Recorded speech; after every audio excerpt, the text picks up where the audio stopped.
इस प्रकार संपूर्ण ब्रह्मांड की शुरुआत हुई। परमेश्वर ने 6 दिनों में यह ब्रह्मांड और उसमें जो कुछ है उसकी सृष्टि की। परमेश्वर के पृथ्वी को बनाने के बाद पृथ्वी अंधेरे से भरी और सुनसान पड़ी थी और उसमें कुछ भी बनाया नहीं गया था। लेकिन परमेश्वर की आत्मा वहां जल के ऊपर थी।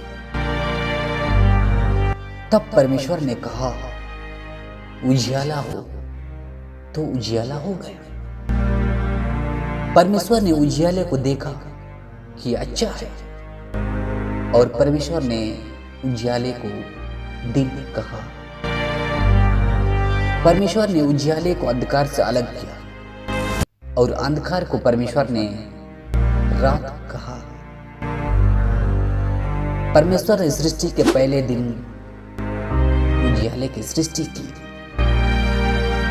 सृष्टि के दूसरे दिन पर परमेश्वर ने पृथ्वी के ऊपर आकाश को बनाया।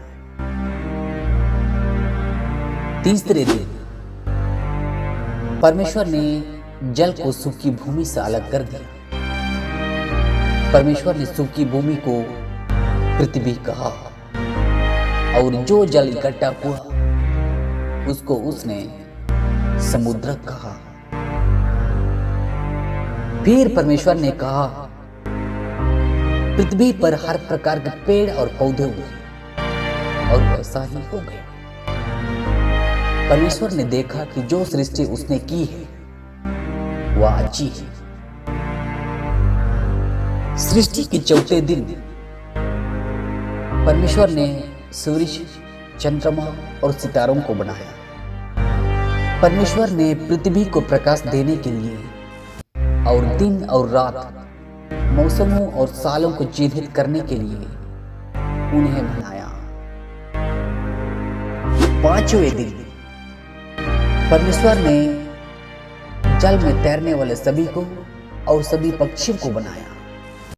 तब परमेश्वर ने देखा कि अच्छा है और उन्हें आशीष दिया। सृष्टि के छठे दिन पर परमेश्वर ने कहा सभी प्रकार के भूमि के जानवर हो जाए और यह परमेश्वर ने जैसे कहा वैसा हो गया। कुछ जमीन पर रेंगने वाले, कुछ खेत वाले और कुछ जंगली जानवर थे और परमेश्वर ने देखा कि यह अच्छा है। फिर परमेश्वर ने कहा हम मनुष्य को अपने स्वरूप में हमारे जैसा बनाएंगे। उनके पास पृथ्वी और सभी जानवरों पर अधिकार होगा। फिर परमेश्वर ने कुछ मिट्टी ले लिया और उससे एक आदमी बनाया और उसमें जीवन का सांस फूंक दिया। इस आदमी का नाम आदम था। परमेश्वर ने आदम के रहने के लिए एक वाटिका बनाया और वाटिका की देखभाल करने के लिए उसे वहां रख दिया। वाटिका के बीच में परमेश्वर ने 2 विशेष पेड़, जीवन का पेड़ और अच्छे और बुरे के ज्ञान का पेड़ लगाया। परमेश्वर ने आदम से कहा वह अच्छे और बुरे के ज्ञान के पेड़ के फल को छोड़ वाटिका के किसी भी पेड़ से फल खा सकता है। अगर वह इस पेड़ के फल को खाए तो वह निश्चय मर जाए। फिर परमेश्वर ने कहा आदमी का अकेला रहना अच्छा नहीं, परंतु जानवरों में से कोई भी आदमी का सहायक नहीं बन सकता था।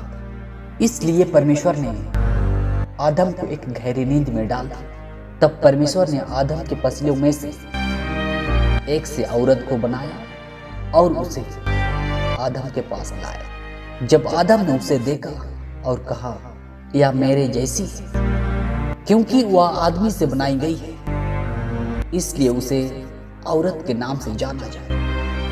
यही कारण है कि एक आदमी अपने पिता और मां को छोड़कर अपनी पत्नी के साथ एक हो जाता है। परमेश्वर ने अपने स्वरूप में आदमी और औरत को बनाया और परमेश्वर ने देखा कि यह अच्छा है। यह सारी रचना सृष्टि के छठे दिन में हुआ। जब 7वां दिन आया, परमेश्वर ने अपना काम पूरा कर लिया था, इसलिए परमेश्वर ने जो कुछ हुआ कर रहा था उन सब से विश्राम लिया। उसने 7वें दिन को आशीष दिया और उसे पवित्र बनाया, क्योंकि इस दिन परमेश्वर ने अपने काम से विश्राम लिया था। इस तरह परमेश्वर ने यह ब्रह्मांड और सब कुछ जो उसमें है बनाया।